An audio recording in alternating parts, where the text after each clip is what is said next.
Good evening friends, मैं हिमांशु सिंघल क्रिप्टोवेस्टर में आपका स्वागत करता हूं। सबसे पहले मार्केट की टॉप न्यूज की तरफ चलते हैं।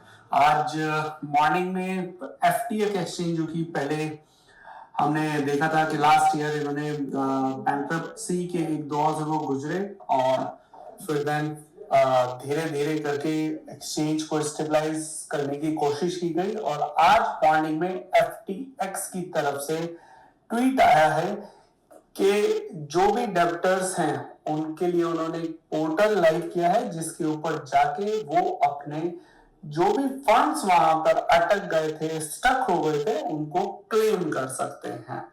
उसकी एक डेट उन्होंने मेंशन की है, वो मैं आपको बताऊंगा और उसका पूरा प्रोसेस मैं आपको बताऊंगा। क्या पोर्टल है, पोर्टल के पूरा अपडेट्स वगैरह मैं आपको सारा यहाँ पे सब कुछ एक्सप्लेन करूंगा। स्टेप बाय स्टेप मैं आपको सारी चीजें एक्सप्लेन करूंगा। FTX launches customer claim portal for creditors in Chapter 11 liquidation procedure. So जैसे कि मैंने जैसे कि अभी आपको इनिशियल्स में बताया कि FTX ने एक कस्टमर का पोर्टल लॉन्च किया है जहां पर वो अपने एसेट्स को क्लेम कर सकते हैं, जो कि बैंक्रप्सी जब एक्सचेंज की हुई थी तब उस वक्त पे स्टक हो गए थे। तो उस पोर्टल को उन्होंने claims.ftx.com https and then claims.ftx.com पर आप वहां पर जाके एक दो अकाउंट वेरिफिकेशन के प्रोसेस हैं, आप देन उन प्रोसेस को फॉलो करके अपने जो एसेट्स हैं आप उनके लिए क्लेम कर सकते हैं। अकाउंट वेरिफिकेशन का जो प्रोसेस है, जैसे ही आप claims.ftx.com पर आप जाएंगे वहां पे आपको अकाउंट बैलेंस कंफर्मेशन करना होगा। एक इन्होंने नोटिसिंग एजेंट भी अपॉइंट किया है, क्रॉल उनका नाम है, जो कि एफटीएक्स के रिप्रेजेंटेटिव्स या जो भी हम अगर हम कहें कि जो भी ऑफिशियल्स हैं उनके साथ कनेक्ट करके जो क्रेडिटर्स हैं उनकी पूरी की पूरे उस क्लेम पिटीशन को पूरा एक सिस्टमैटिक वे में उसको प्रोसेस करा सके, उसके लिए उन्होंने क्रॉल को अपॉइंट किया है। सो इसमें आपको करना क्या होगा, claims.ftx.com पर जाके आपको अपने अकाउंट की कंफर्मेशन देनी पड़ेगी, बैलेंस की कंफर्मेशन देनी पड़ेगी और इफ इन केस जरूरत पड़ने पर हो सकता है आपसे आपकी केवाईसी इंफॉर्मेशन भी मांगी जाए। सो ये सब प्रोसेस जब आप फाइल करेंगे देयर आफ्टर आपके सामने एक फॉर्म आएगा, चैप्टर 11 का लिक्विडेशन फॉर्म, देन आपको फिल अप करना होगा। फिल अप करने के बाद आपको एक रिक्वेस्ट देनी होगी। ये सारा प्रोसेस, क्लेम का प्रोसेस करने के लिए एक डेडलाइन है 29th ऑफ सितंबर। तो 29th ऑफ सितंबर के बाद आप क्लेम नहीं कर पाएंगे। तो जो भी क्लेम्स करने हैं आपने 29th ऑफ सितंबर से पहले पहले करने हैं। जी हाँ, डेट को आप मेंशन रखिएगा 29th of September. So 29th of सितंबर को एक अच्छी तरीके से अपने दिमाग में बैठा लीजिए कि 29th ऑफ सितंबर से पहले पहले अगर आपकी कुछ क्लेम्स हैं तो आप जल्दी से ftx.com claims.ftx.com पे जाके सारा का सारा प्रोसेस फॉलो कीजिए और अपने जो भी एसेट्स हैं आप उनके लिए आप अपना प्रोसेस कर सकते हैं। Second latest and the most important data जिसका हम वेट कर रहे थे, जो कि मैंने आपको कल भी बताया था, यूएस का इन्फ्लेशन डेटा। सो ये इन्फ्लेशन डेटा 3% पे आया है।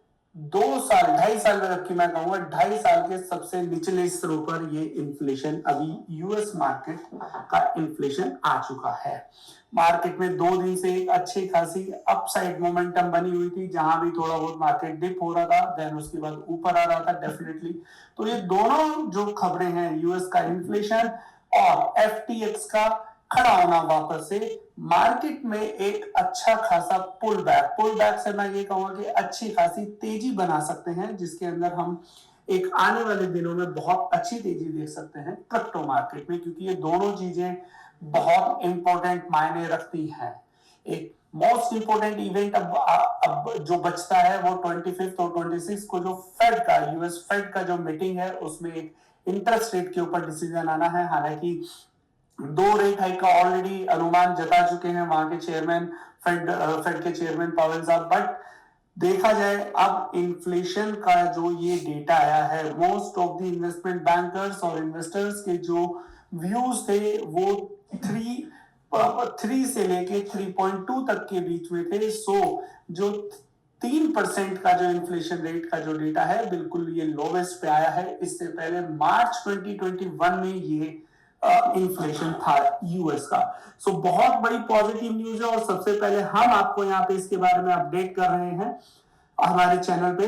सो अगर आप देखेंगे ये अभी आप चेक करेंगे तो इन्फ्लेशन का जो चार्ट है, जो ग्राफ है, धीरे धीरे धीरे धीरे वो अब नीचे आ रहा है। जैसे कि मैंने आपको, अगर आपको ध्यान हो, मैंने आपको एक दो वीडियो में पहले भी आपको मैंने बताया था कि इन्फ्लेशन अब इतना ज्यादा वरी मार्केट के लिए नहीं है, बिकॉज जो भी, जैसे कि अब हमारे जो फेड चेयरमैन है या जो फेड चेयरमैन है या जितने भी सेंट्रल बैंक्स के चेयरमैन हैं, अब उनके पास बहुत ज्यादा रेट हाइक की गुंजाइशें नहीं बची हैं इस पूरे के पूरे फाइनेंशियल ईयर में।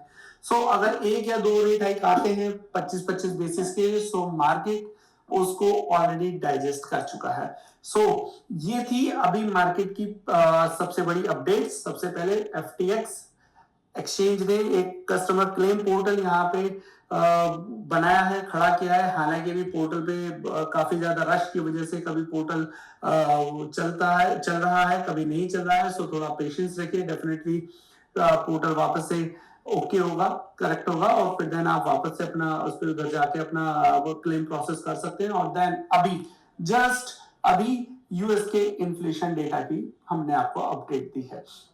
चलते हैं, देखते हैं मार्केट पे इसका क्या असर देखने को मिला हमें। तो सबसे पहले हम अपना सर बिटकॉइन की तरफ चलते हैं कि बिटकॉइन ने इसकी तरफ अपना क्या रुख किया, क्या कुछ अपडेट्स हैं मार्केट के अभी बिटकॉइन को लेके। इसमें जो हमने आपको पहले एक लेवल दिया था 29,500 से लेके या 29,700 से लेके 31,500 तक, उसमें कुछ चेंजेस आए हैं या नहीं आए हैं वो भी देख लेते हैं।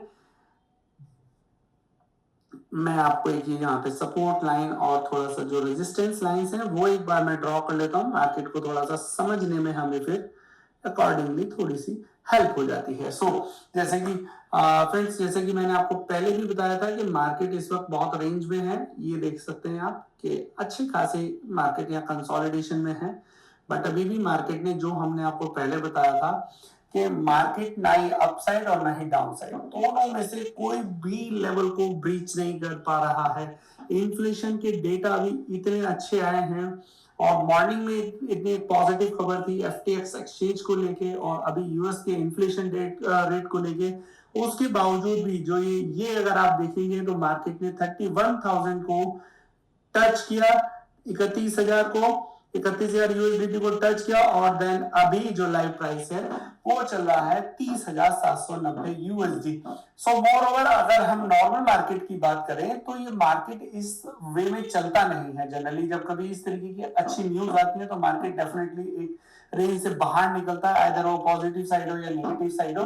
सो मैं यहाँ पे ये मार्केट में समझने की कोशिश कर रहा हूँ कि मार्केट में आखिर चल क्या रहा है। जैसे कि मैंने आपको पहले भी बताया था, ये दौर जो है सिर्फ और सिर्फ कंसोलिडेशन का है। मार्केट में कंसोलिडेशन और एक्यूमुलेशन काफी हाई है, क्योंकि मार्केट में अगर मार्केट को देखिए कुछ भी गिरना होता है या मार्केट को कुछ नेगेटिव अपना स्टैंड देना होता है तो मार्केट इतने दिनों तक एक ही रेंज में कभी ट्रेड नहीं करता। आपने कभी बिटकॉइन को देखा होगा तो बिटकॉइन कभी इतने एक ही रेंज में नहीं ट्रेड करता, इतना टाइट रेंज में खासकर कभी ट्रेड नहीं करता। रेंज में ट्रेड करता है बट इतने टाइट रेंज में ट्रेड नहीं करता, वो भी इतने लंबे समय तक। हमें तकरीबन 20 से 22 दिन हमें हो चुके हैं इसी रेंज में मार्केट को देखते हुए।